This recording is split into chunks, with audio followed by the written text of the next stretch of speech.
সারা দেশে শীত আরও বাড়ছে। নওগাঁর বদলগাছিতে এই মৌসুমের সবচেয়ে কম তাপমাত্রা 6.7 ডিগ্রি সেলসিয়াস রেকর্ড করা হয়েছে। আবহাওয়া অফিস বলছে তাপমাত্রা আরও কমার শঙ্কা রয়েছে। আবহাওয়া অফিসের তথ্য অনুযায়ী চুয়াডাঙ্গার 7, পঞ্চগড়ে তেঁতুলিয়ায় 7.5 এবং রাজশাহীতে 8 ডিগ্রি তাপমাত্রা রেকর্ড করা হয়েছে। তাপমাত্রা কমেছে দেশের সব এলাকায়। একই সাথে রয়েছে কুয়াশা। বেশিরভাগ জায়গায় সূর্যের মুখ দেখা যায়নি। প্রয়োজন ছাড়া মানুষ ঘর থেকে বের হচ্ছে না। কুয়াশার কারণে ব্যাহত হচ্ছে সব ধরনের যোগাযোগ ব্যবস্থা। অনেক এলাকায় অভিভাবকরা খুব সকালে স্কুল বন্ধ রাখার দাবি তুলেছেন।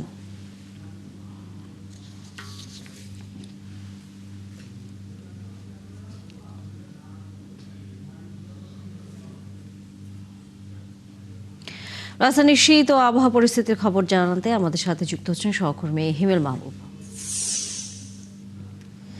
হিমেল, আমরা সংবাদে বলছিলাম যে দেশের অনেক জায়গাতেই তাপমাত্রা সর্বনিম্নে নেমে গেছে এবং সেটি 7 এবং 7.5 এমনও আসলে দেখা যাচ্ছে। এই ধরনের তাপমাত্রা আর কতদিন থাকবে, কি বলছে আবহাওয়া অফিস, এবং এই সময় তাদের পক্ষ থেকে সাধারণ মানুষের জন্য কোনো সতর্কবার্তা আছে কিনা যে কিভাবে এই সময় তারা সুস্থ থাকতে পারবেন?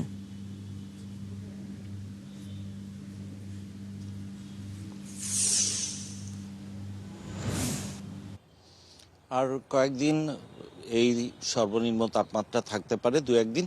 তবে আজকেই কিন্তু সূর্যের দেখা মিলেছে। আজকেই কিন্তু রাজধানীতে গত আধা ঘন্টা ধরেই আমি বাইরে ঘুরছি, আমি দেখছি যে বেশ পরিষ্কার, কুয়াশা নেই এবং সূর্যের দেখা মিলছে। আর যেটি বলছিলেন যে তাপমাত্রা কতদিন থাকবে, এই চলতি মৌসুমে কিন্তু আজ রাতে রাজধানীতে সর্বনিম্ন তাপমাত্রা রেকর্ড করা হয়েছে 11.9 এবং দেশেও কিন্তু আজকে সর্বনিম্ন তাপমাত্রা চলতি মৌসুমের সেটি নওগাঁর বদলগাছিতে 6.7 ডিগ্রি সেলসিয়াস এবং বেশ কয়েকটি জেলার তাপমাত্রা 7 ডিগ্রি সেলসিয়াস রয়েছে এবং এই তাপমাত্রা আরও কিছুটা কমতে পারে বলে আবহাওয়া অধিদপ্তর জানিয়েছে। সব থেকে শঙ্কার যে বিষয়টি সেটি হচ্ছে গত 29 ডিসেম্বর দিনে এবং রাতে তাপমাত্রার ব্যবধান কিন্তু খুব কম ছিল, 1.7 ডিগ্রি সেলসিয়াস ব্যবধান ছিল। কারণ রাতে অনেক কম তাপমাত্রা হলেও কিন্তু দিনের তাপমাত্রা একটু বাড়ে, কিন্তু এই 72 বছরের ইতিহাসে এই এত কম ব্যবধান এই প্রথম ছিল। এর আগে 2004 সালে ছিল 2.3 ডিগ্রি সেলসিয়াস রাতে এবং দিনের তাপমাত্রার পার্থক্য।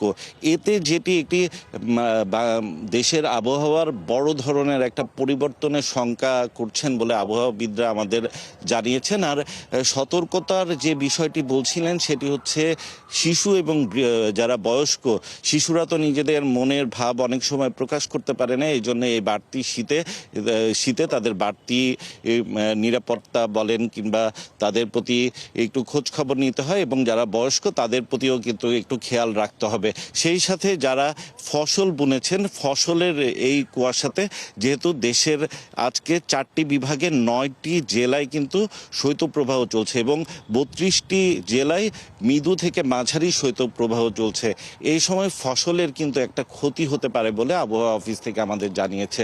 তো তা নিয়ে এই ছিল আমার কাছে সর্বশেষ খবর। নিশ্চয় পরবর্তীতে নতুন কোনো তথ্য থাকলে তা আমি আপনার মাধ্যমে অবশ্যই আমরা ফিরবো তখন। হিমেল, আপনার কাছে ধন্যবাদ আপনাকে এখনকার মতো। দর্শক, আবহাওয়া অফিস থেকে ছিলেন সহকর্মী হিমেল মাহবুব।